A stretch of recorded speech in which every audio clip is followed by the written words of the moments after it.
नमस्कार, बहुत स्वागत है आपका। अढ़ाई का अड्डा देख रहे हैं आप। और कांग्रेस नेता मीनाक्षी नटराजन के राज्यसभा नामांकन रद्द होने के मामले को लेकर देश की सबसे बड़ी अदालत यानी सुप्रीम कोर्ट ने कल इसी पर एक बेहद अहम और बड़ी सुनवाई होने जा रही है। लेकिन कोर्ट ने यह भी साफ कर दिया कि वो कल सुनवाई होगी, लेकिन चुनाव परिणाम पर रोक नहीं लगाई जाएगी।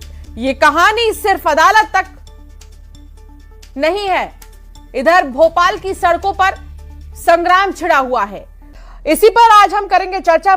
तनुज दीक्षित हमारे साथ जुड़ चुके हैं, सुप्रीम कोर्ट के वकील हैं। तनुज जी, सबसे पहले मैं आपसे एक चीज समझना चाहती हूं कि कल जब सुनवाई होगी इस पूरे मामले में तो क्या कुछ चीज होंगी और क्या पूरा आगे प्रोसीजर बढ़ने वाला है, ये जरूर थोड़ा समझाइएगा। देखिए अंशिका, ये समझना होगा कि भारतीय संविधान इंडियन कॉन्स्टिट्यूशन में आर्टिकल 329 सब क्लॉज बी बेहद महत्वपूर्ण आर्टिकल है, जो कि चुनावी प्रोसेस के दौरान किसी भी जुडिशियल इंटरफेरेंस को रोकता है। और यही एक सबसे बड़ी वजह है कि किसी भी चुनावी प्रक्रिया, क्योंकि जिस तरीके से अभी हमने देखा ये चुनाव की एक प्रक्रिया भी चल रही थी और इसके दरमियान एक पिटीशन दायर करी जिसे रिट पिटीशन के रूप में दायर किया गया है सुप्रीम कोर्ट में। और कोई भी ये जो आर्टिकल है, ये कोई भी पिटीशन को चुनाव के बीच में सुनने के लिए रोकता है। ये एक तरीके का पार है आर्टिकल 329 सब क्लॉज बी के तहत।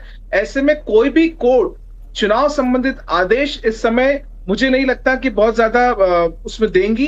लेकिन चुनावी प्रक्रिया प्रोसेस और जो नामांकन दर्ज होने के बाद में जो प्रत्याशी भारतीय जनता पार्टी के घोषित हुए हैं, निर्वाचित हुए हैं, उनके ऊपर मुझे नहीं लगता कि कोई फिर से पुनः वापसी वाली कोई कार्रवाई माननीय सर्वोच्च न्यायालय की तरफ से देखने को मिलेगी। जी तो ऐसा कोई बदलाव बहुत ज्यादा आप कह रहे हैं कि कल नहीं देखने को मिल सकता है। जो मौजूदा लिस्ट तैयार की गई है वो लिस्ट एज इट इज रहने वाली है। लेकिन 1% अगर मीनाक्षी नटराजन के पक्ष में ये सुनवाई हुई, यानी उनके पक्ष में फैसला आए, 1% में कह रही हूं, अगर ऐसा होगा तो आगे क्या हो सकता है तनुज जी?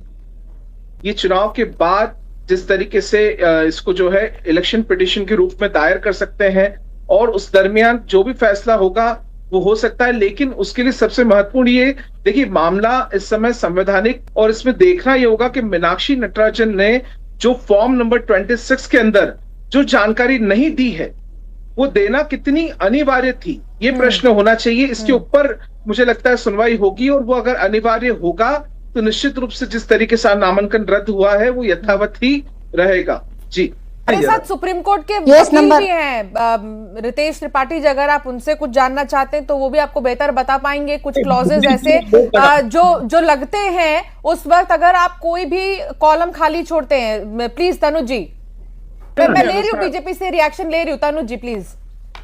जो प्रश्न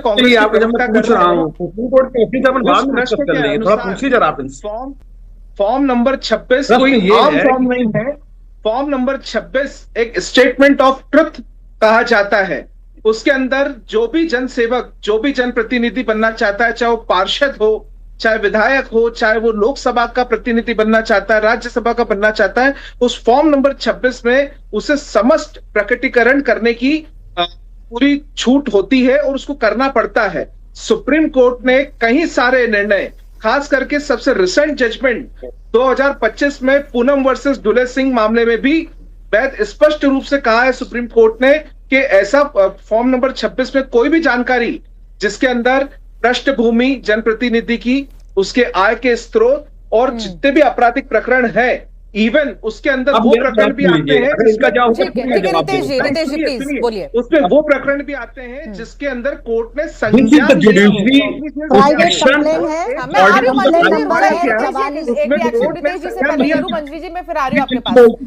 दोबारा इनको बोलने का मौका देता हूँ। बोलिए अब मंजरी जी, आप बताइए क्या प्रकरण दर्ज? मंजरी जी, शुक्रिया मेरे साथ जुड़ने के लिए। और कल क्योंकि देखिए कोर्ट में जब सुनवाई होगी इस मामले की तो और भी बातें क्लियर होंगी। और दूसरी तरफ कांग्रेस में क्या सब ठीक है या नहीं है ये तो समय ही बताएगा।